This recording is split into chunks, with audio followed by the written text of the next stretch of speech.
Yo, what's up everybody? It's Collector's Corner here. We're just a few days past the debut of Spider-Man Brand New Day. So I figured I'd bring you guys a review. Since the internet's going crazy with all the spoilers, there will be spoilers in this. If you're watching this right now and you haven't seen it yet, turn it off. Don't watch it, turn it off, come back later. But this is your Spider-Man Brand New Day review. Thank you for rocking with us. All right, so all in all, 9 out of 10 film. Looking back on it, I really appreciate the storyline they decided to go through with this. If you've seen the previous films, do not go into this one thinking it's going to be the same, because let me tell you, the feel of this one is completely different. The cinematography of it all, the dialect, it's all different. It's changed.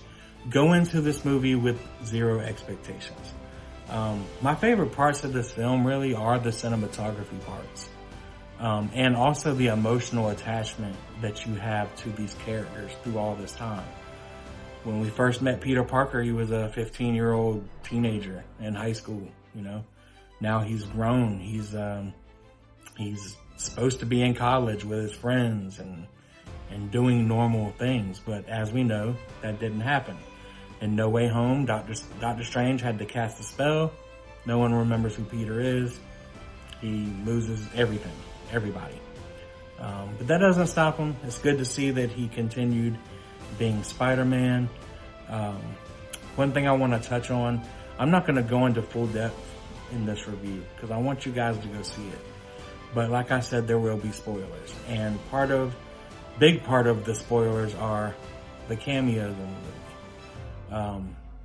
Some of these cameos were surprising.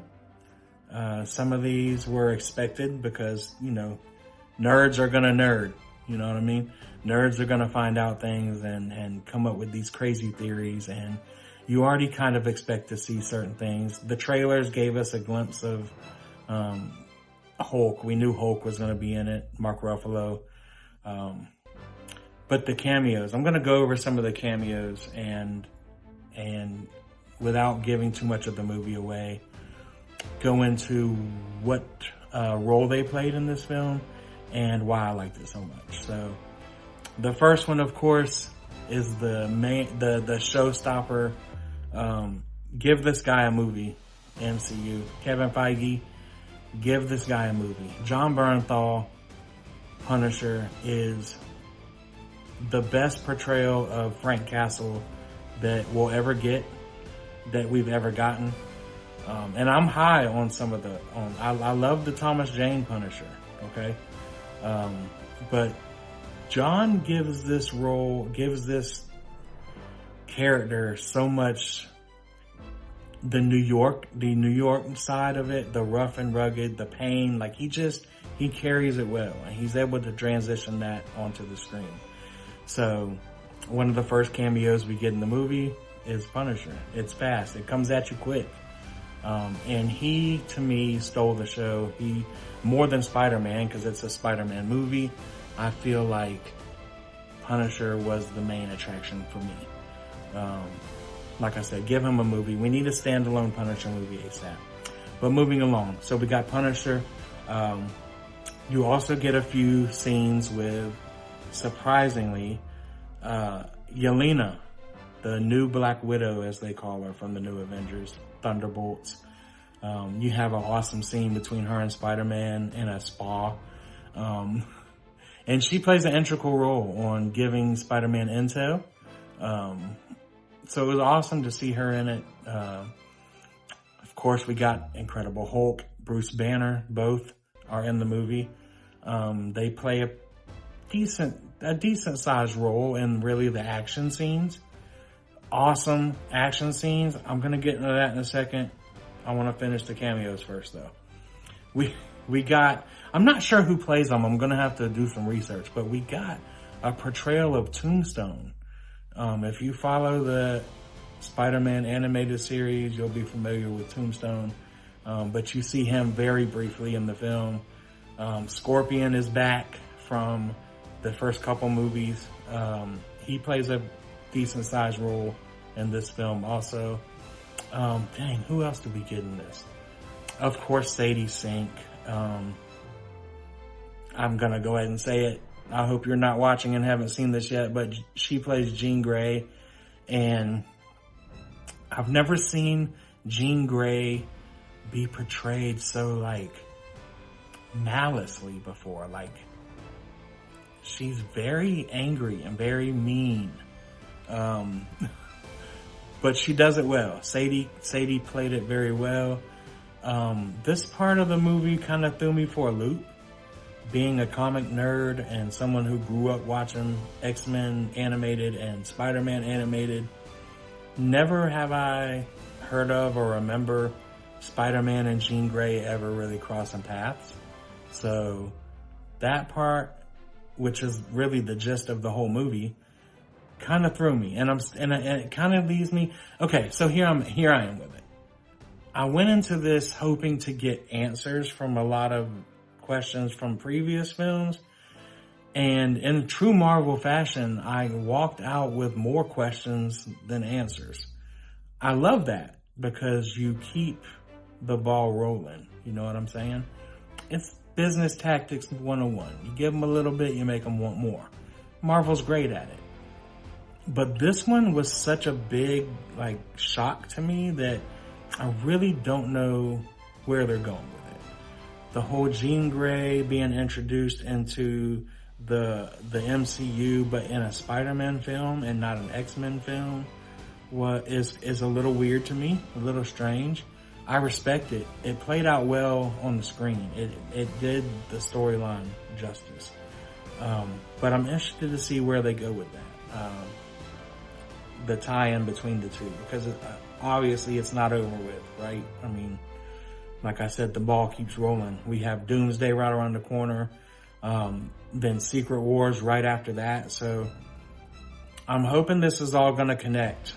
You know what I mean? I'm hoping it's all going to make sense. But back to the cameos before I get into the awesome cinematography and scenes.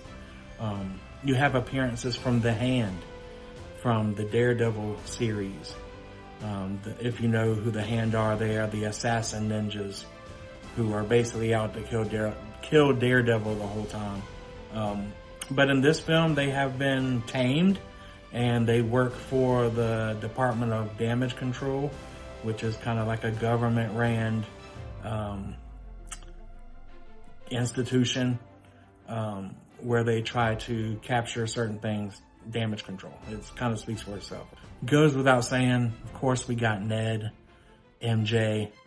We were shown that MJ has kind of moved on from Peter, especially not knowing who he is. She had to continue her life, so you're shown that she's maybe in a relationship with a new male.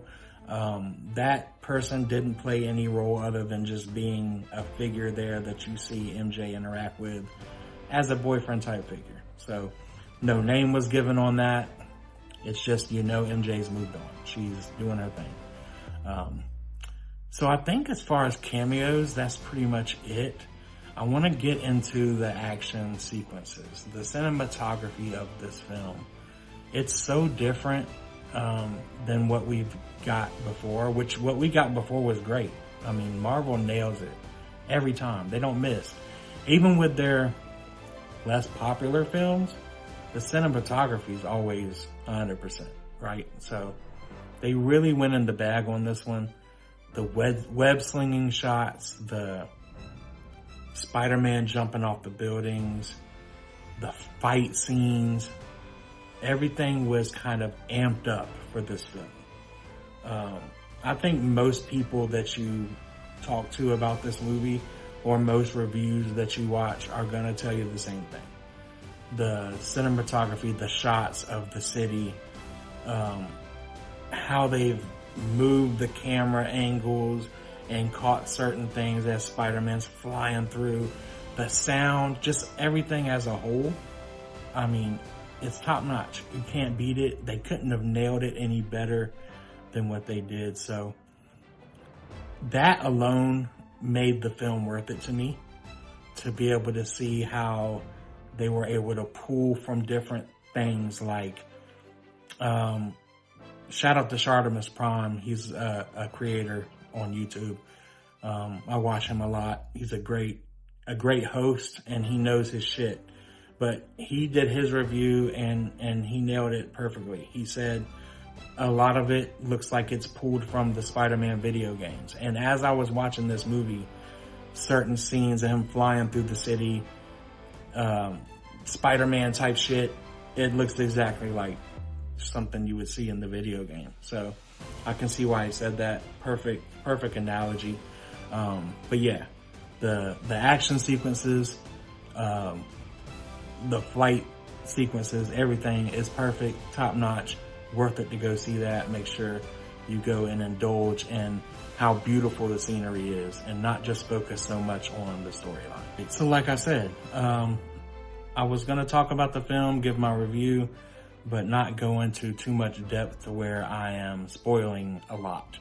So I'm not going to go into what happens in the movie, the ending, any of that, but I did want to touch on the end credit scene that is getting kind of shit on, really, by the internet. Was it a big deal? Maybe not. Does it leave a cliffhanger? Absolutely. So basically, if you haven't seen it yet, which it's not hard to find because, you know, assholes are going to post it and spoil it for everybody. But in the movie, Ned has created this app, and it's a Spider-Man tracker, okay? It's very cartoony looking, but it digitally tracks where Spider-Man's at throughout the city.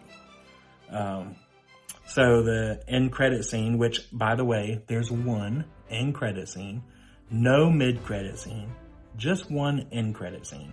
And when I say end credit scene, I mean the fucking end of the movie. You gotta watch at least 10 minutes of cast, directors, stuntmen, where they filmed it, all that shit. You gotta at least watch 10 minutes of it. And then you get the end credit scene.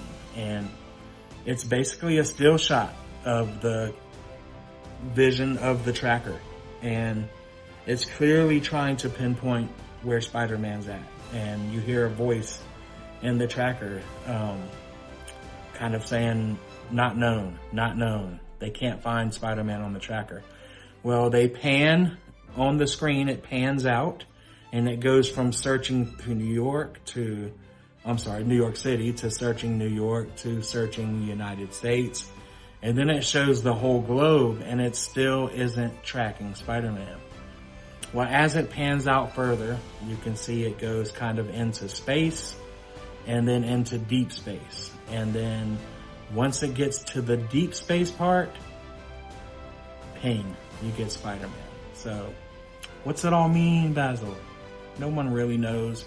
There's a lot of assumptions. I've heard maybe, Venom is from space. He's a symbiote from space.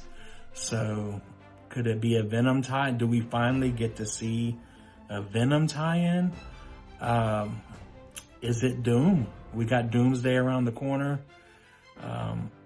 Doom is it can be galactical, right? He can pretty much do and move where he wants to. So is Spider-Man going to space for Doom?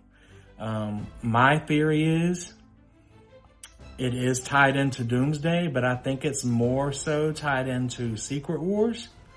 And my theory is he's in deep space because he is entering Battleworld.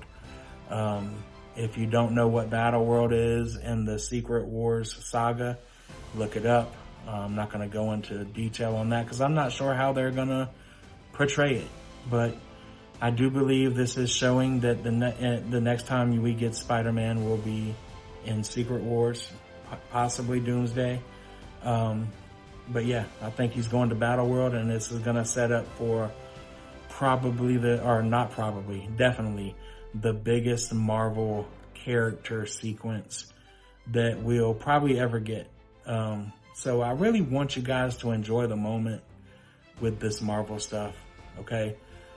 Take it for what it is. There's a lot of people shitting all over the end credit scene. They're fine. They're nitpicking. Look, man, guys, touch grass, water, dirt. Go outside, man. Find some joy. Take this shit in as it is, okay? It was a great fucking movie. It was a great movie. 9 out of 10. Were there things in it that don't make a whole lot of sense to me? Yeah. I mean, the storyline made sense, but in the movie, you know, it made sense. But the tie-in with Jean Grey in this is very confusing to me. I'm interested to see where it leads. What's it gonna go into? But, yeah, I loved it. I hope you guys love it. Before I go, I wanted to show a couple things. We have, I think, 3 or 4 theaters here where I live at, Charleston, South Carolina. And, I've kind of been to all of them, at some point, but I've grown an affection to this one particular theater. It's independently owned, so it's not a big franchise like your AMC's or your Regals or your Cinemarks, okay? It's not a big franchise. So one of my big things I love to do when I go see these movies is I've got to get the merchandise, the special popcorn buckets, the cups for these movies. Ever since Endgame, I've kind of done this for every Marvel movie. I did it with Fantastic Four. Whatever came out, I got buckets, cups. I even did it for the Scream movie. We went and saw the latest Scream movie. I got their popcorn bucket. I just like to collect those things. As you can see, I have a whole Marvel room. This is just a quarter of it. This whole room is decked out. Action figures, posters, statues, so on and so forth. So it was very important to me when going to see this movie that I would get some kind of merchandise signifying this film. And I was nervous because it's independently owned. I had called up there a couple days prior to figure out if they had, I've seen pictures of the buckets that are coming out in all the bigger markets, the bigger theaters, the cups, and they have some really dope shit at some of these theaters. And I was really nervous. So I called up a couple times to figure out what they had. No one had answers for me. So I went into this thing completely blind. And as soon as I walked in the door and I looked up at the concession stand, we got there like an hour early. No one, matter of fact, me, my wife, and my son were the first ones in the parking lot. Kind of really dorky, but you know, early bird gets the worm, right? So I wanted to be the first one to walk in there and see what they offered. They opened the doors. As soon as I walk in and see the concession stand, I saw at the top, they had every popcorn bucket that I have saw on the flyer, other than the one main one I wanted. But there was 2 main ones I wanted, but I was going to choose between the 2. They didn't have the first choice I wanted, which was the huge Spider-Man head bucket with the black eyes that kind of change. I really wanted that one, but it's okay. I was able to score the Spider-Man hand bucket. Yeah, y'all like that? It's pretty fucking cool. It's got the web shooter design, shooting out the web. So what makes this one cool is if you take it all apart, the drink, this is actual cup. It's a cup, okay? You put your beverage of choice in there, and then the popcorn bucket is the web, as you can see. You fill your popcorn in there, the straw goes down in the middle that feeds into the reservoir for the cup. Now you got your snacks and you got your drink. You can do whatever, you know. But luckily they didn't fill this up with butter and popcorn because I wanted to use this as kind of a decoration piece for my Marvel room. So they gave me a large bag of popcorn to go with this so I didn't mess this up. I set it up on the table thing without the straw because I don't really want you to see that it's a drink and snack holder. It just looks really cool. It's very large, as you can see. Super dope. I love this. But also, hold that. But I also got this cup. Like I said, I didn't want to fill the beverage up in that one, so I opted for this cup. Was a little extra with the Spider-Man on top of the rooftop. covering. The straw goes there if you want to use it as an actual drink. Again, I'm not going to use this to drink out of. This is just kind of a decorative piece in the Marvel room. So yeah, I was able to score big on these two outside of the one I actually wanted. So not that you guys give a fuck about that type of shit, but it was important to me to get some merchandise signifying this movie and success. Again, 9 out of 10 on the film. Can't wait to see where this leads. Guys, go see the movie, support what they got going on. They worked really hard on this movie, I can tell. You've heard the rumors of certain people wanting to back out. Let's just be grateful for what we got. I'm going to end this by saying something that I say at the end of all my TikTok live streams.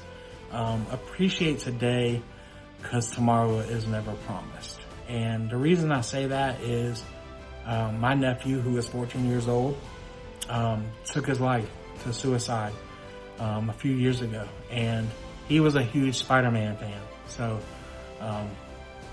going to see this movie was more than just me being a fan. This really meant something to me. So I want you guys to love on your children. Okay? Appreciate your friends and your family while you got them. Appreciate today because tomorrow's never promised. Thank y'all for rocking with Collector's Corner. I love y'all. We'll catch you on the next one.